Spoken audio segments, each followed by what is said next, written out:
रविन्द्रनाथ ठाकुर, जसलाई विश्वले गुरुदेव र विश्व कविको नामले चिन्दछ। उहाँ एकैसाथ कवि, उपन्यासकार, नाटककार, सङ्गीतकार, चित्रकार, दार्शनिक र शिक्षाविद हुनुहुन्थ्यो। उहाँको विशाल जीवन र कर्मले बङ्गाली भाषा र संस्कृतिलाई विश्वमञ्चमा एक अद्वितीय उचाइमा पुर्यायो। आउनुहोस् उहाँको जीवनका प्रमुख चरणहरूलाई नजिकबाट निहालौँ। उहाँको औपचारिक विद्यालयको अनुभव निकै नमिठो रह्यो। उहाँलाई Oriental Seminary, Saint Xavier school जस्ता विभिन्न विद्यालयमा भर्ना गरियो, तर उहाँको मन कतै टिकेन। विद्यालयको कडा नियम, परीक्षा र तालिकाले उहाँको स्वतन्त्र मनलाई बाँध्न सकेन। उहाँ आफैले स्वीकार गर्नुभएको छ कि बाहिरी प्रकृति नै उहाँको वास्तविक शिक्षक थियो। बाल्यकालदेखि नै उहाँमा कविता लेख्ने तीव्र इच्छा थियो।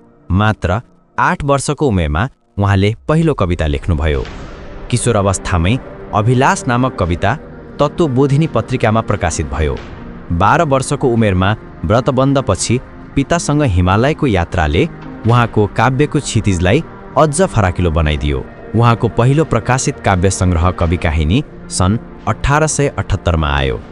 17 वर्षको उमेरमा सन् 1878 मा उहाँ ब्यारिस्टर पढ्नका लागि इङ्ल्यान्ड जानुभयो।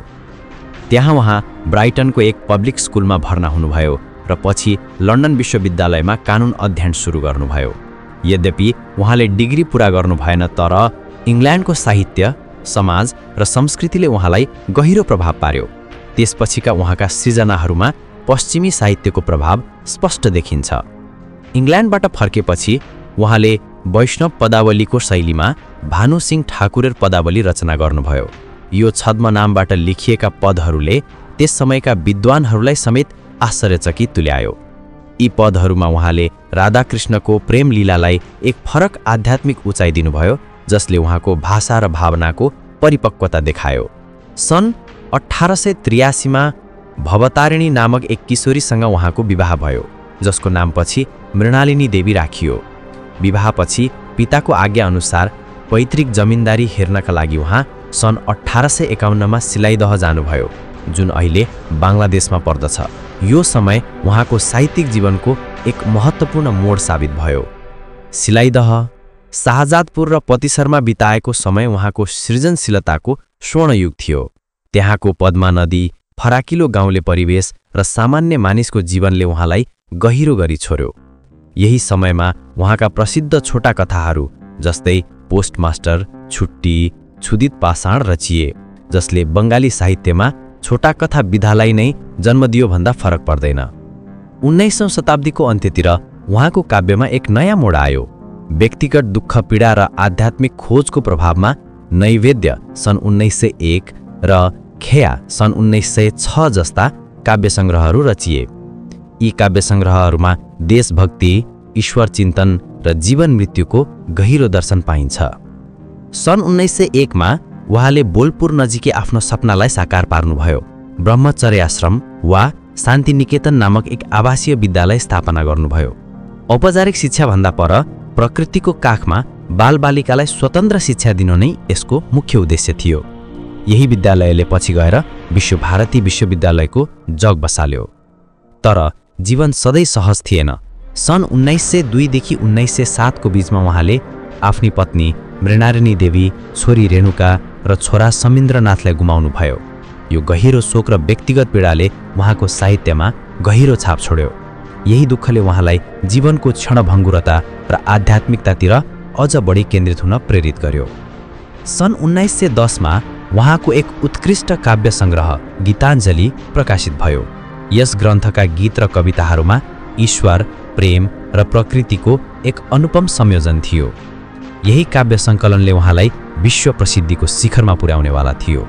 सन् 1912 मा उहाँले गीताञ्जलीको अङ्ग्रेजी अनुवाद सङ अफ रिङ्स आफै प्रकाशित गर्नुभयो। यस अनुवादले पश्चिमी दुनियाँमा अभूतपूर्व हलचल मच्चायो। फलस्वरूप सन् 1913 मा उहाँले साहित्यतर्फको नोबेल पुरस्कार प्राप्त गर्नुभयो। उहाँ यो सम्मान पाउने पहिलो एसियाली व्यक्ति बन्नुभयो। नोबेल पुरस्कार पाएपछि उहाँको ख्याति विश्वभर फैलियो। उहाँले युरोप, अमेरिका, जापान, चीन लगायत थुप्रै देशको भ्रमण गर्नुभयो। यी भ्रमणहरूले उहाँलाई विश्व कविको पहिचान दिलायो। उहाँले विभिन्न देशका कलाकार र बुद्धिजीवीहरूसँग विचार विमर्श गर्नुभयो। जीवनको उत्तरार्धमा लगभग 70 वर्षको उमेरमा रविन्द्रनाथले अचानक चित्रकला सुरु गर्नुभयो। उहाँले बनाएका चित्रहरूमा एक अनौठो प्रयोगशीलता, रूपगत स्वतन्त्रता र गहिरो भावनाको अभिव्यक्ति देखिन्छ। उहाँका चित्रहरूले पनि अन्तर्राष्ट्रिय स्तरमा प्रशंसा पाए। उहाँ गीत लेख्ने मात्र होइन, धुन पनि भर्नुहुन्थ्यो। उहाँले रचना गर्नुभएका सङ्गीत आज रविन्द्र सङ्गीत भनेर चिनिन्छ। यसबाहेक वाल्मीकि प्रतिभा, कालमृगया, चित्राङ्गदा र श्यामा जस्ता नृत्य नाटिकाहरूमा उहाँले भारतीय शास्त्रीय सङ्गीत र लोक सङ्गीतसँग पश्चिमी धुनको अद्भुत मिश्रण गर्नुभयो। शान्तिनिकेतनको शिक्षा व्यवस्था उहाँको जीवन दर्शनको मूल आधार थियो। उहाँ परम्परागत शिक्षा प्रणालीको सट्टा सृजनशीलता, मानवता र प्रकृतिसँगको सम्बन्ध मार्फत शिक्षा दिने पक्षमा हुनुहुन्थ्यो। सन् 1921 मा उहाँले शान्तिनिकेतनलाई विश्वभारती नामक एक अन्तर्राष्ट्रिय विश्वविद्यालयमा रूपान्तरण गर्नुभयो।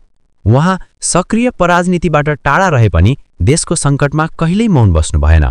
सन् 1905 को बङ्गाल विभाजन विरोधी आन्दोलनमा उहाँको भूमिका अविस्मरणीय थियो।